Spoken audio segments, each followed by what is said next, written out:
Hey, good morning, everybody, and welcome to another daily market report brought to you by Mike York. Today is Monday, December 6th.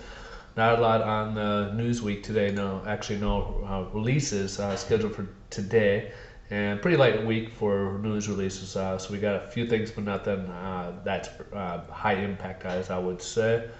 Sorry about that, folks. Let me get back to there. As you may see, the stock market's down a little bit today.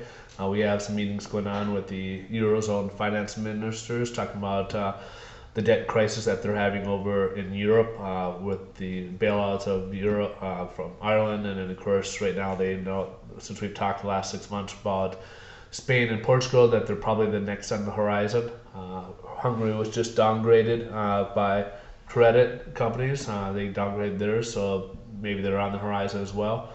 Some of the issues that have been playing here is sorry about that, folks. Computer has its own mind, I guess here.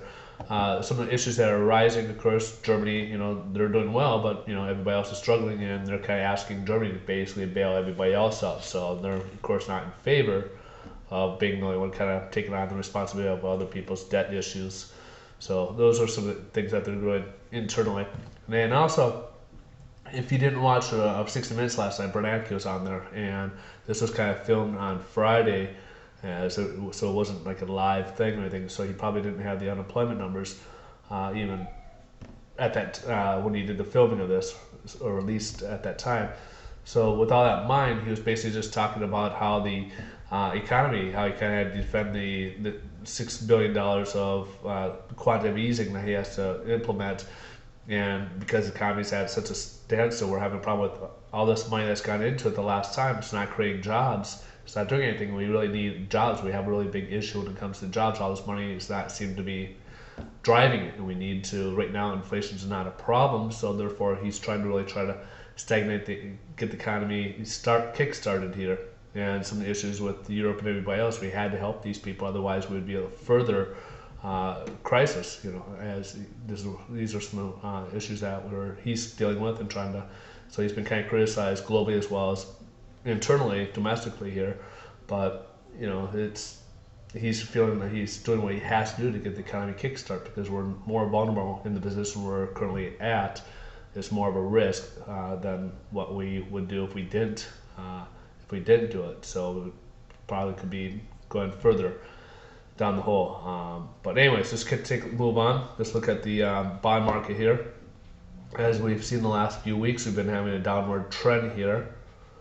And even Friday, which was kind of out of whack, the news should have been positive. It actually went negative for some odd reason. So, again, these are all, hopefully Bernanke's comments put a spike in there. The equity market's been kind of,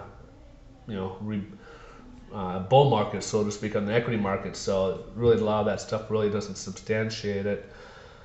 It's taking a lot from the bond market. So this is, as you can see, today's popped up about 45 basis points, and on top of it, we have another 19 on top of that. So this should be a little bit better, and I do think we'll get up much higher, but hopefully over, I don't know if we'll do it in a quick amount of time, but again, we do have some these long ones here were kind of uncharacteristic for what was being reported. As a result, mortgage rates are better today than they were last week. So let's hope that continues. You guys have a great day, and anything else changes, I'll keep you updated.